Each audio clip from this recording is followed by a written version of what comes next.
Всем привет! 2 недели назад я переехала в Америку, в Техас, из России, из города Санкт-Петербург. Путь был очень долгий, всегда думала о том, что записала бы видео на тему, как у меня все прошло, потому что вопросов было очень много. Я сама лично пересматривала многие видео на YouTube, но не все были исчерпывающими, и, возможно, даже у вас останутся вопросы после моего видео.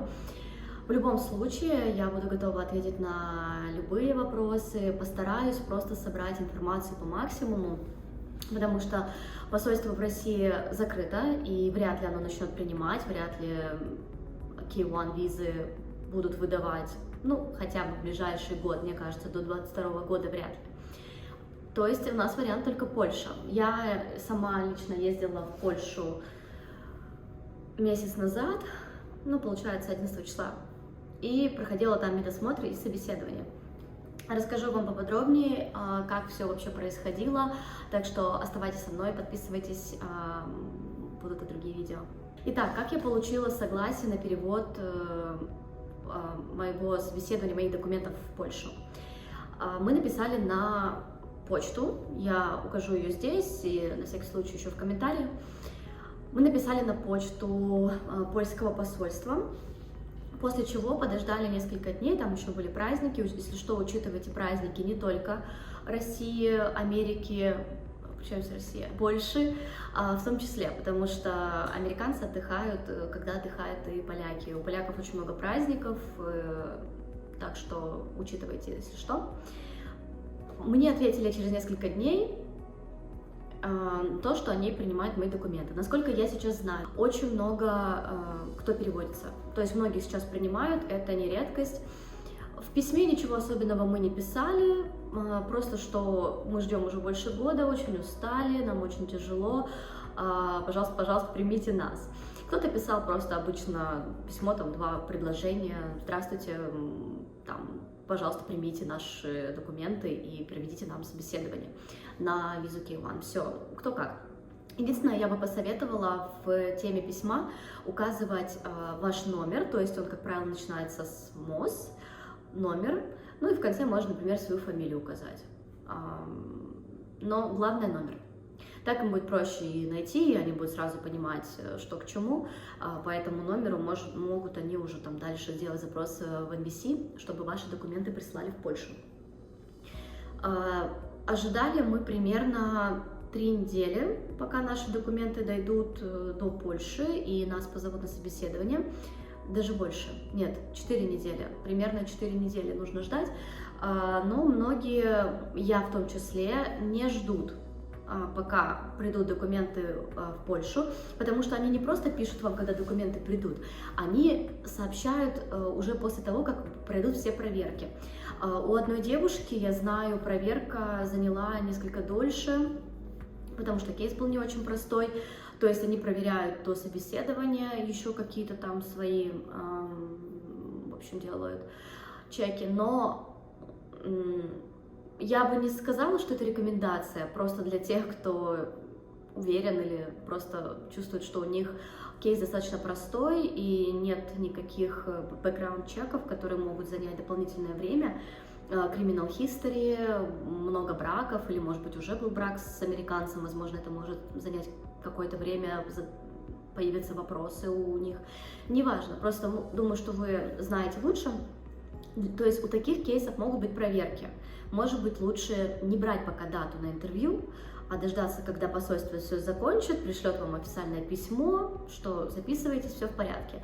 Я не ждала, как уже сказала, и потом, ну, я знаю, что другие девчонки тоже не ждали, потому что если бы они ждали, пока посольство им напишет, они бы пропустили хорошие даты на интервью. Насколько я знаю, сейчас с датами прям непросто, потому что очень много русских невест, также там из Беларуси, из Польши, соответственно, их очень мало, но все-таки. Возможно, какие-то другие еще открываются окошки. Вот-вот грин-карты лотерея должны тоже суд вынести решение, если вдруг вынесет решение положительное о том, что ребята должны получить визы. Я чувствую, что тоже это все переведется на Польшу. Ну, опять же, не факт, но скорее всего. Из Польши я сразу улетела в Америку. Такой небольшой спойлер, я расскажу, с какими сложностями я столкнулась. Они были, и если что, уже в конце видео я расскажу как итог всей этой истории.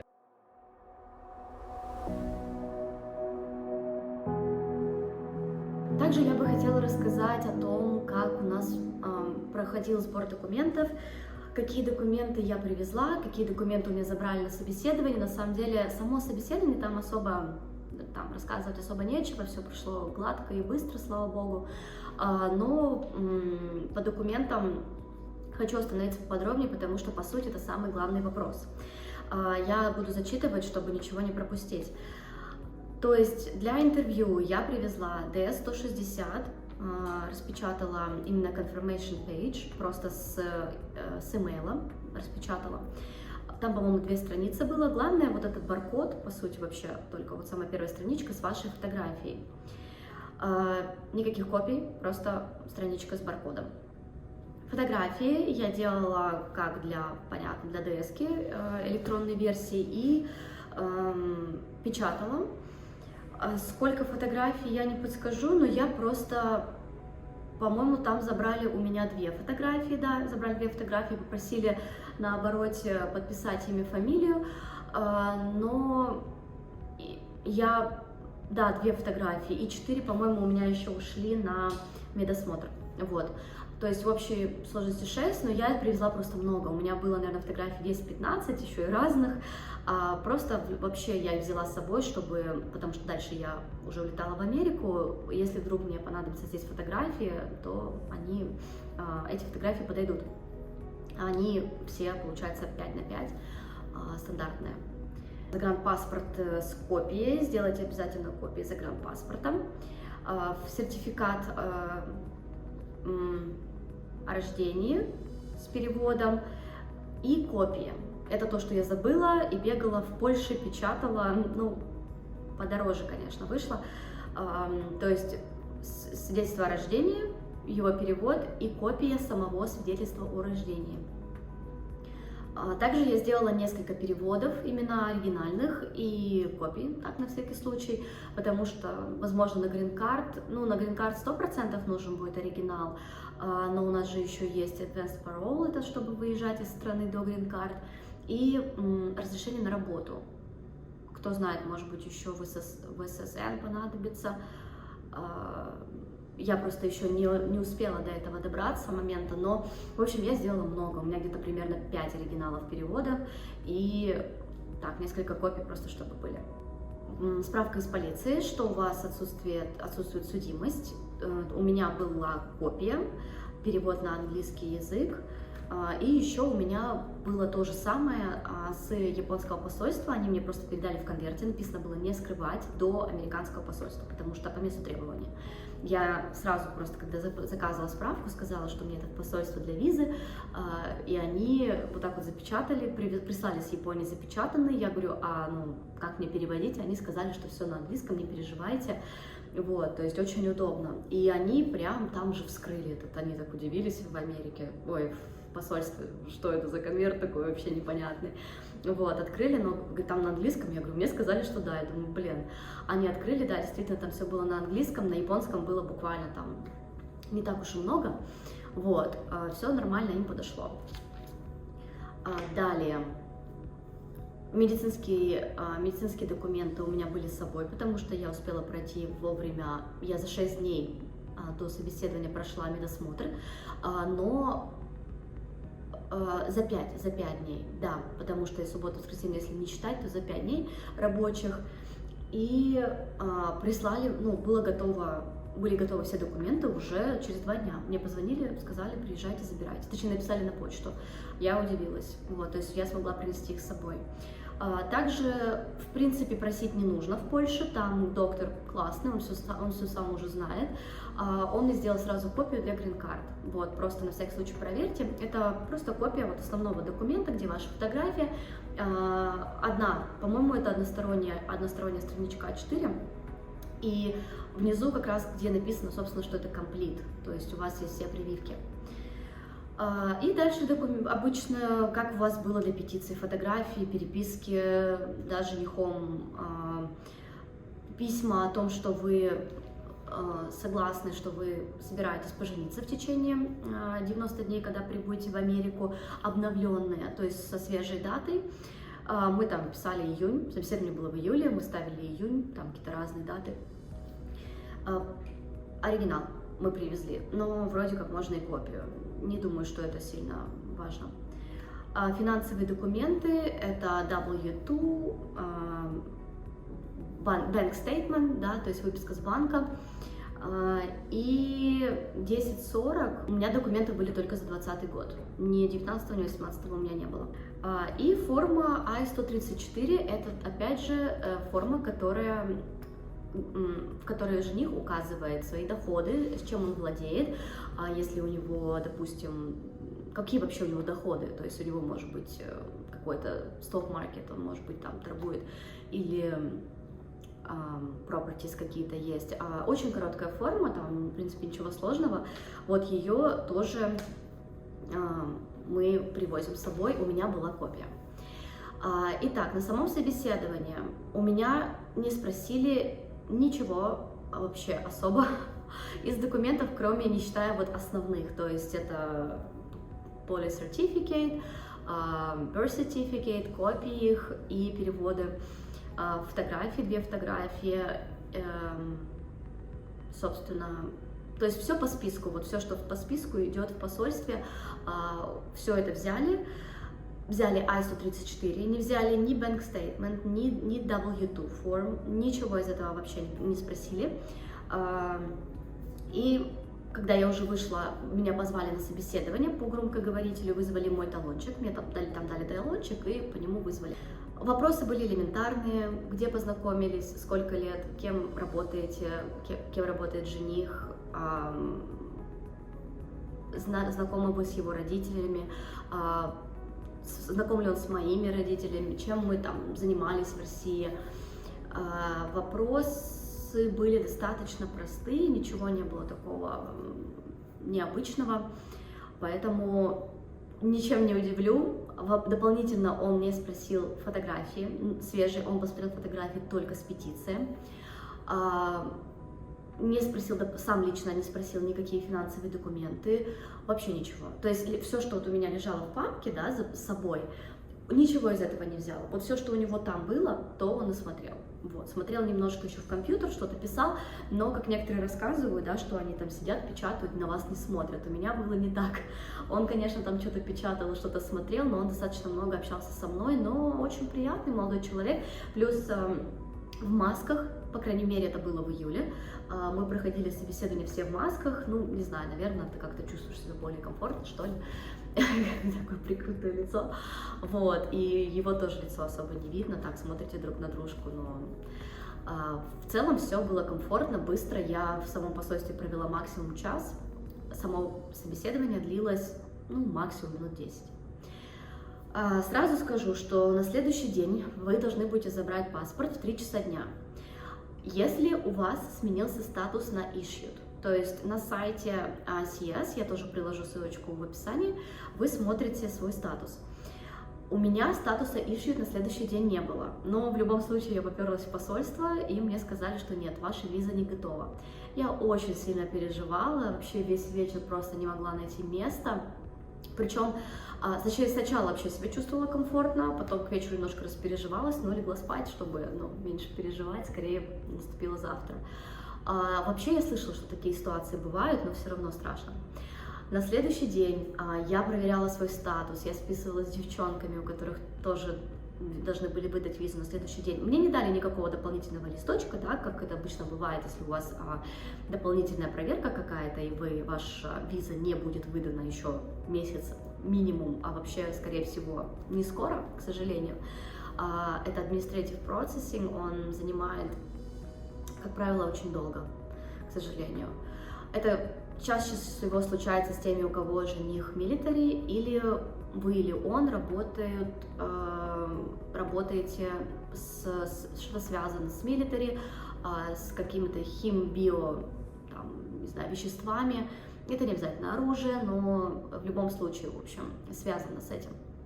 То есть есть тоже определенный список профессий, который может вызвать вопросы.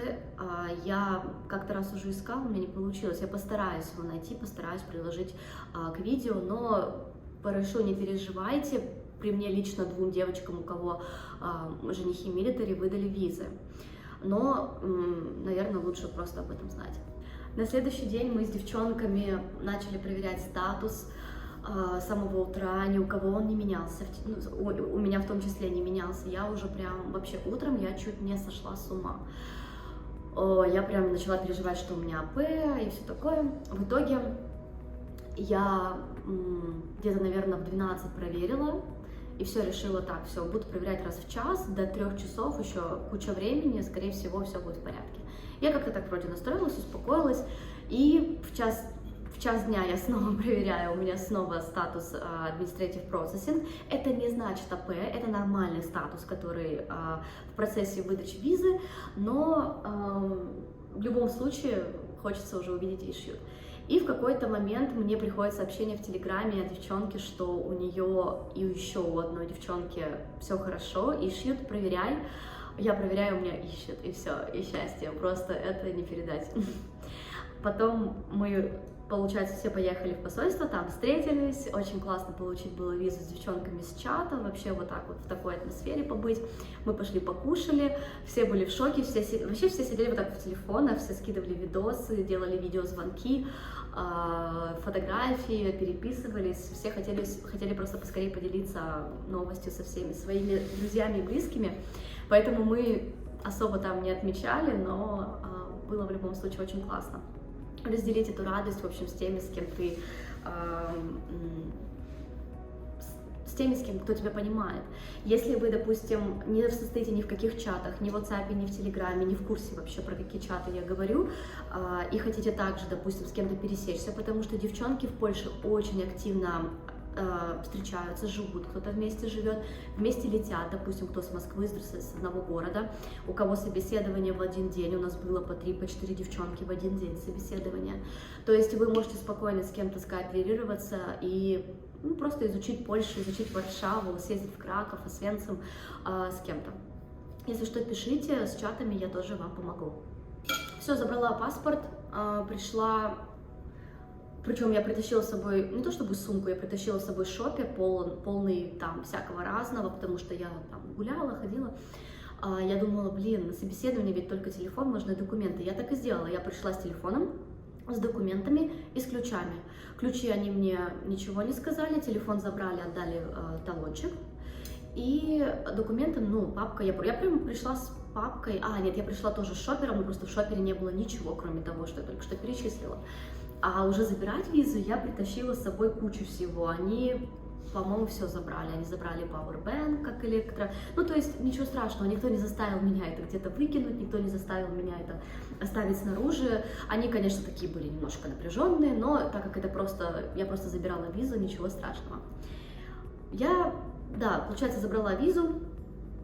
Никаких документов, ничего не нужно было, никакого паспорта. По-моему, они просто посмотрели мою бумажку, которую мне выдал консул. Там это просто описание, как забирать визу. Это вообще как бы хороший знак, что виза у вас одобрена и все в порядке. Потому что мне, кстати, в конце собеседования сказали фразу, что просто все хорошо по-английски. У меня на английском было собеседование. Мне нужно еще кое-что проверить. Когда он вот это сказал фразу, я думала АП или что-то такое, у меня прям, то есть не было слова виза одобрена, не было фразы, и я прям думала, капец, но он мне выдал бумажку, как забрать визу, и написал завтрашнее число, у меня собеседование было 19-го, он мне на бумажке написал 20 июля, то есть все в порядке. Это меня очень успокоило, но забрала я в итоге 21-го, потому что мне не выдали на следующий день по каким-то причинам. Не забывайте, визу не просто печатают консулы, там сидят и как-то, это все проходит через Америку. Иная история, когда были какие-то проблемы с печатью, и девушки, невесты, женихи ждали, по-моему, 4 дня, так что такое тоже бывает. Все, на этом, в принципе, все. Я начала смотреть билеты, в Америку, чтобы сразу улететь, нужен ковид-тест. Я пошла сдавать ковид-тест, и у меня положительный. Это было что-то. У меня был положительный тест, причем вот это вот, кстати, в Польше я только так пересекалась с девчонками из России, потому что я их знала, мы в чате общались, виделись, фотографии есть. Просто я шла с собеседования, встретила девчонку, прям вот просто столкнулись, такие, все, пошли кушать, пошли отмечать. Это было, да, после собеседования. И получается, когда я сдавала ковид-тест, я просто поделилась адресом с другими девчонками, где я буду сдавать. Пришла туда тоже девочка из России, она просто офигела, когда у меня был положительный, она такая, у тебя положительный, а я вышла просто ждать на улицу, она такая, у тебя положительный. Она такая, раз маску надела, вот, ну, в общем, да, очень было неприятно, я не знала, что делать, они никуда не доложили, меня не посадили на официальный карантин. Я думаю, что меня не посадили на карантин, потому что ребята не стали, они просто там такие два молодых врача, очень таких, ну, видно, что они как бы профессионалы, все, но вообще-то они меня должны были посадить на карантин. За этим никто не следит, говорят, что следит полиция, но я сомневаюсь. Тем не менее, нужно быть дома вообще постоянно. Обычный карантин, как это было когда-то в России, что даже собакой нельзя гулять, просите родственников и соседей в этом духе. Но меня никто не посадил ни на какой карантин, мне ничего не приходило, ко мне никто не приходил, но я реально была дома. Потом я нашла рядом уже, ну это было немножечко подальше, потом я нашла уже рядом с домом, есть такое здание, по-моему, это Дворец культуры, такое красивое, как МИД в Москве. Рядом с ним есть, прям вот если вокруг обойдете, рядом с ним стоят посты, где сдать тест на ковид. Они там, во-первых, дешевые, по-моему, 100 или 120, ну в одном 100, в другом 120. Они моментальные, в Америку нужен rapid тест, ПЦР не нужен. Вот, и так же, как и в Польшу, вы в Греции просто сдаете rapid тест. И получается, да, я сдала тест через, по-моему, 3 дня, на 4-й. У меня был отрицательный, и все, я сразу купила билеты на следующий день утром в 6 утра, я уже улетела. Airbnb я смогла продлить, потому что я жила там практически 2 недели. Ему тоже, я думаю, это было очень комфортно. Так что вот такая история. Я, получается, добралась до сюда через Амстердам, и получается, я въезжала через Детройт. В Детройте у меня ничего не спросили, потому что рядом с моим офицером был еще один офицер уже на въезде, и он был стажером. И, получается, ему просто говорили, что и как нужно спрашивать.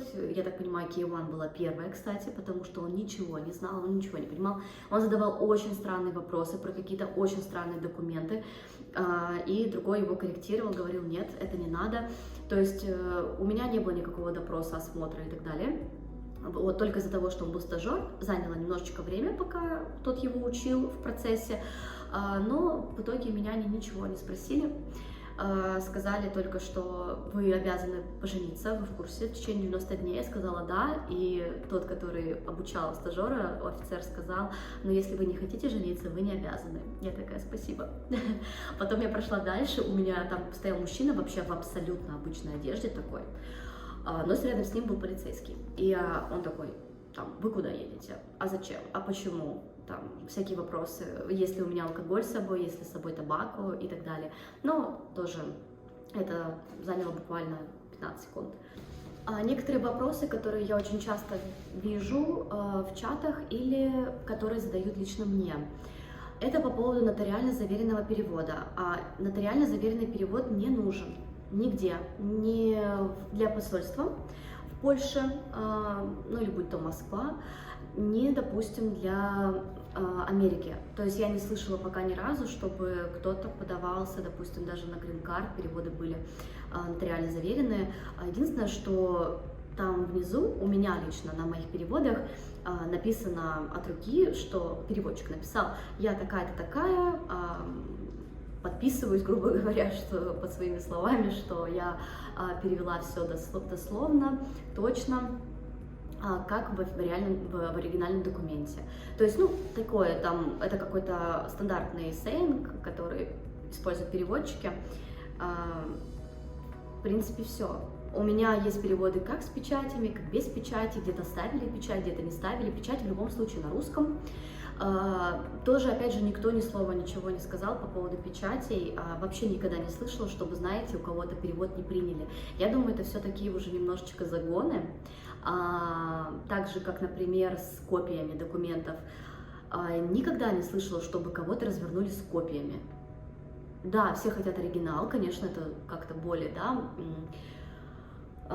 доверительно, что ли, хочется принести оригинал, что вот там тот же intent to marry, что вот мы вот расписались, ну, да, понятно, что если вы из России, это вы едете на собеседование, у вас оригинал, а от жениха не всегда получается получить оригинал, и да, хотелось бы, но не слышала, чтобы кто-то запросил оригиналы. Опять же, если там посольство захотело бы, допустим, получить оригинал, отправить жениху тем же Pony Express'ом, ну, просто мы уже отправляли документы оригиналом, еще до посольства это было, немножечко другая история.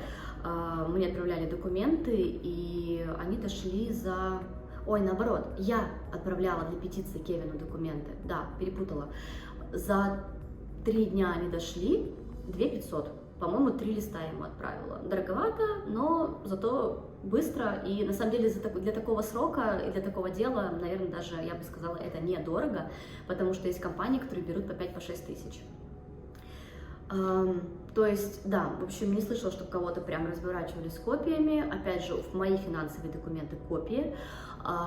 Тоже, по крайней мере, то, что взяли, вопросов не было. В принципе, это все. Пару слов про медицинский осмотр. Опять же, очень советую добавиться в чат, потому что девчонки там просто могут подсказать адрес, там все, как пройти, как проехать. Это, наверное, слишком детально для видео. На самом деле все очень просто, там и автобусы и ходят, там с транспортом все неплохо. И такси относительно недорогое, поэтому добраться везде несложно. Все живут, кстати, в центре, где-то между посольством и МОМом. То есть не МОМом, а где сдают анализы. МОМом подальше он будет на юге. Но это все не очень далеко. И, допустим, до того же МОМа я ездила на автобусе.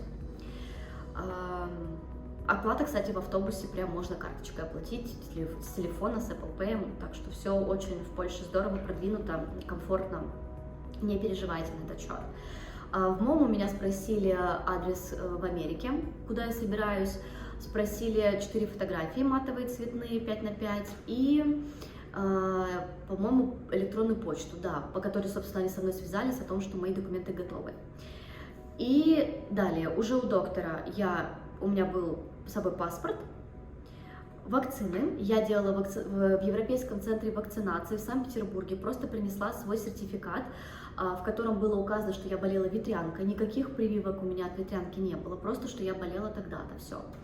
Остальные прививки у меня все были, полные дифтерию я тоже делала, обновляла год назад. Я принесла этот документ в Европейский центр вакцинации, также вы можете принести его переводчиком, либо в интернете перевести, отправить, я имею в виду, там, так, в принципе, тоже можно, если в вашем городе не переводят такие вещи. Они все это у меня перевели на лист А4. Там была печать о том, что это Европейский центр вакцинации, все на английском, я сказала, что это для визы. В американском посольстве там такой вот, получается, лист, очень много строчек, но именно с вакцинами очень кратко. Я думаю, блин, неужели это все вакцины? Но, видать, по европейским стандартам или как, это все немножечко иначе выглядит и пишется. Так что все было очень компактно, если что, не переживайте, в итоге у меня был комплект, все в порядке. Нужен ваш номер, то есть вот варшавский новый, который вы получили. Страничка D160 у меня не спросили, но я где-то видела, что просто рекомендуют на всякий случай иметь. Если что, имейте в виду, но у меня не спросили. В принципе, это все. Все по поводу медицинского осмотра. В любом случае, если что, задавайте вопросы. Я буду рада ответить как в комментариях, так и в своем инстаграме.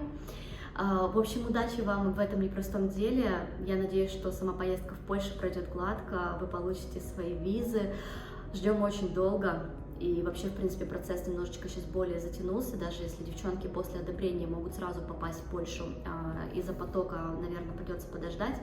Но я думаю, что все встанет на свои места. В любом случае, Польша — это прекрасно, лучше, чем когда не было ничего. Мы ждали целый год после одобрения, хотя одобрение у нас было всего за 3 месяца, мы очень быстро получили одобрение в калифорнийском центре. В общем, всем удачи, если что, пишите, и, надеюсь, увидимся в следующих видео. Damn, baby, what's up? How you doing? Oh, I miss you, bro. It was good to see you.